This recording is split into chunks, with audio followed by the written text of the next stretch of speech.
Assalamualaikum warahmatullahi wabarakatuh. Selamat pagi anak-anak ibu semuanya. Bagaimana kabarnya pada pagi ini? Mudah-mudahan selalu dalam lindungan Allah Subhanahu wa taala dan selalu dalam keadaan sehat walafiat. Pada kesempatan kali ini ibu kembali mengajar Ananda di kelas 12. Jadi selamat bertemu kembali sama ibu belajar fisika. Sebelum kita masuk ke materi, kita awali dulu pembelajaran kita pada pagi ini dengan mengucapkan Bismillahirrahmanirrahim. Bismillahirrahmanirrahim. Tolong Ananda isi dulu absen yang ada di WA, menandakan Ananda hadir di PBM daring pada pagi ini. Materi fisika semester 1 kelas 12 ada 5. Yang pertama listrik arus searah DC, yang kedua listrik statis, yang ketiga induksi magnetik, yang keempat induksi elektromagnetik, yang kelima listrik arus bolak-balik atau AC. Listrik arus searah atau disingkat dengan DC atau direct current. Listrik itu merupakan aliran.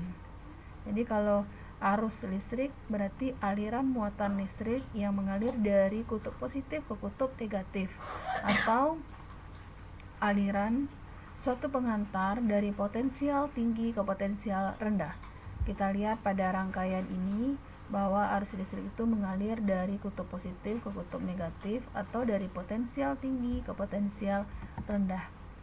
Kuat arus listrik. Kuat arus listrik ini merupakan suatu besaran yang mana kuat arus listrik ini jumlah muatan listrik yang melalui suatu penampang suatu penghantar setiap satuan waktu, atau rumusannya I sama dengan Q per T. I itu adalah kuat arus, satuannya ampere. Q adalah muatan listrik yang mengalir, satuannya coulomb. Dan T adalah waktu yang diperlukan, satuannya adalah sekon. Nah, bagaimana cara kita mengukur kuat arus listrik dalam suatu rangkaian? Kita menggunakan alat ukur yang namanya ampermeter.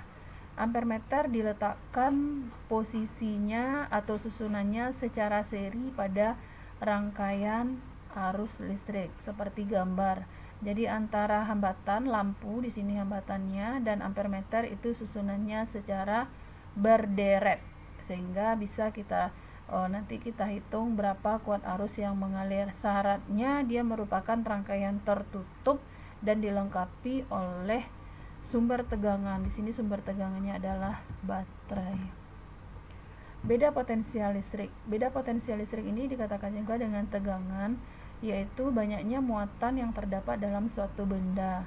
Suatu benda dikatakan mempunyai potensial lebih tinggi daripada benda lain jika benda tersebut memiliki muatan positif lebih banyak daripada muatan positif benda lain. Contoh soal. Di dalam sebuah kawat mengalir 600 triliun elektron dalam waktu 1 menit. Hitunglah besar kuat arus yang mengalir pada kawat tersebut jika muatan listrik itu 1,67 kali 10 pangkat min 19 coulomb. Kuat arus listrik tadi rumusannya Q per T. Jadi bisa kita cari Q-nya. Q itu merupakan jumlah muatan dikali dengan jumlah muatan 1 elektron 1,67. 1 menit itu 60 detik. Jadi kita dapatkan 1,67 kali 10 pangkat min 6 ampere. Hukum Ohm. Hukum Ohm itu merupakan perbandingan antara kuat arus dengan tegangan. Bagaimana perbandingannya? Perbandingannya saling berbanding lurus. Maksudnya di sini semakin besar sumber tegangan pada suatu rangkaian, maka kuat arus listrik yang mengalir dalam rangkaian itu adalah besar juga. Bisa kita lihat pada grafik ini hubungan antara kuat arus dengan sumber tegangan. Nah, persamaan hukum Ohm itu V sama dengan I kali R.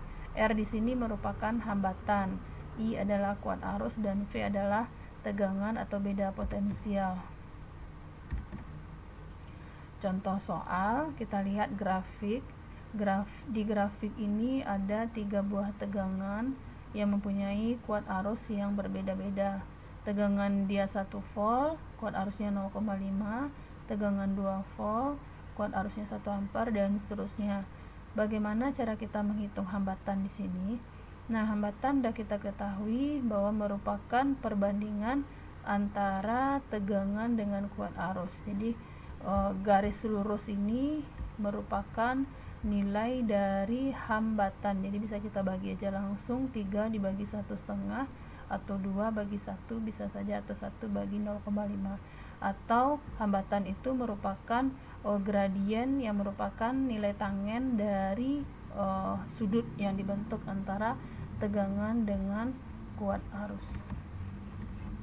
Hambatan listrik. Apa fungsi dari hambatan listrik? Hambatan listrik itu berfungsi yang pertama menahan sebagian arus listrik agar sesuai dengan kebutuhan rangkaian elektronika. Yang kedua, menurunkan tegangan agar sesuai dengan kebutuhan rangkaian elektronika. Yang ketiga, membagi tegangan. Dan yang keempat, membangkitkan frekuensi tinggi dan rendah dengan bantuan transistor dan kapasitor. Ini gambar macam-macam hambatan, transistor, dan kapasitor. Kalau hambatan berarti yang mempunyai gelang-gelang warna-warni ini adalah hambatan atau resistor, ini juga hambatan, ini juga hambatan. Nah, kalau kapasitor itu yang mana? Kapasitor itu adalah yang ini, yang mempunyai dua kaki.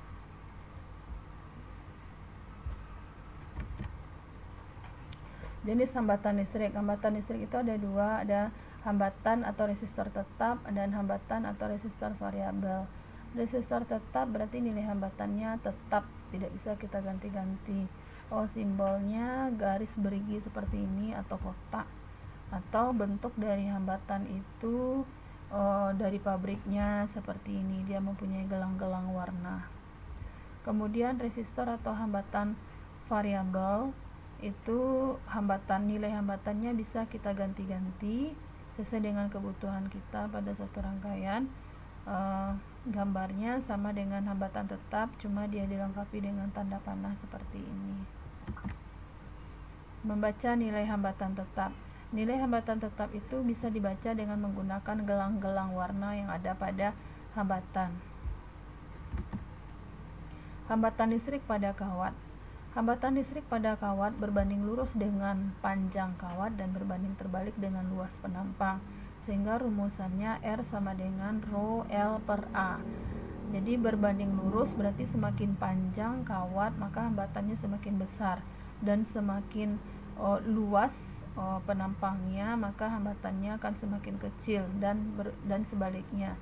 Jadi rho itu adalah hambat jenis suatu kawat, satuannya ohm meter, L adalah panjang kawat, satuannya meter, A luas penampang, satuannya meter persegi, dan R adalah hambatan listrik.